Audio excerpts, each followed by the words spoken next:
le 8 avril 2019, les meuniers ont augmenté le prix de la farine de 16 200 à 18 000 francs. Si nous prenons l'exemple de Dakar uniquement, les prix ventes varient entre 18 200 et 18 500, compte tenu des facteurs comme transport, manutention et marge du revendeur.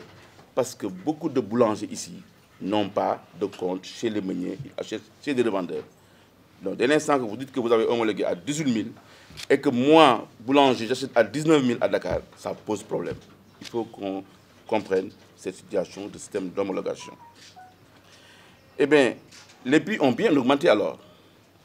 L'argument des autorités disant que les meuniers sont dans le droit du fait de l'homologation n'est pas le débat. Les meuniers, c'est des industriels et partenaires des boulangers. Ils ont leur structure de prix. Ils peuvent fixer le prix par rapport à leur charge. Alors pourquoi pas maintenant les boulangers? Les meuniers ont ce droit. Les boulangers n'ont aucun droit alors.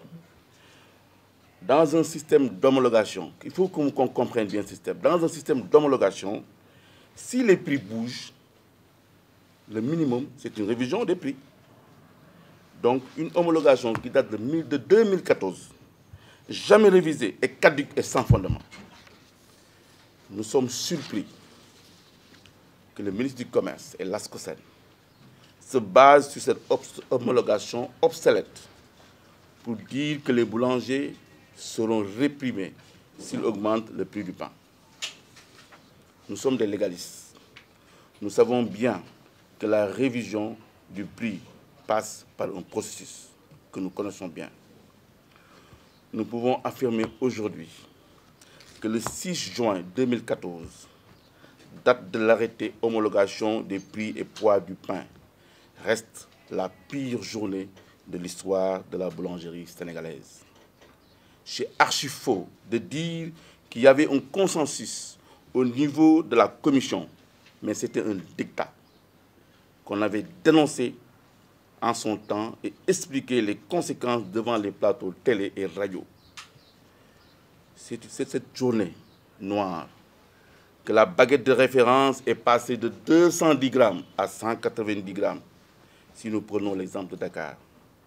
C'est ce jour qu'on a fait croire aux Sénégalais et aux consommateurs une diminution du prix du pain qui passe de 175 à 150 francs. Et il y a beaucoup d'incohérences dans cet arrêté du juin 2014. Nous n'avons pas peur d'aller au Conseil national. Nous avons notre structure du prix réel, la structure du prix réel actuel. C'est pourquoi nous invitons l'État, en parlant d'homologation, de nous convoquer pour qu'on puisse discuter avec eux, avec tout le Conseil, la vraie structure du prix du pain et devant des Sénégalais pour que la vérité éclate et devant les journalistes. C'est ça qu'on veut.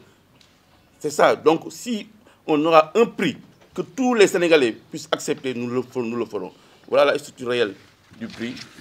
Donc, je disais tantôt, nos revendications tournent autour de la convocation dans le meilleur délai du Conseil national de la consommation pour la détermination du prix réel au gramme. Il est temps dans ce pays qu'on détermine le prix du gramme pour boulanger. Prendre un arrêté ministériel pour éliminer les intermédiaires en complément de l'article 6 du décret 2004-102. Prendre aussi un arrêté ministériel pour la fixation de la commission des vendeurs à 10% conformément à la structure officielle du prix du pain. Mais surtout, l'institutionnalisation d'un comité régional de l'assainissement de la boulangerie.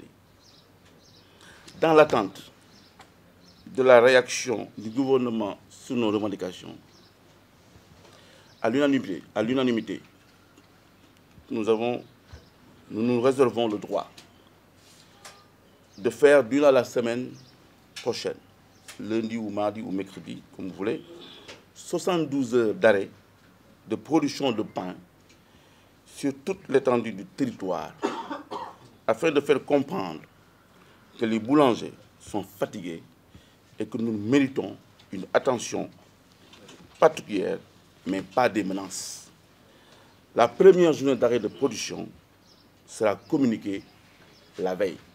nous avons nos raisons pour que les Sénégalais puissent comprendre que les boulangers sont fatigués.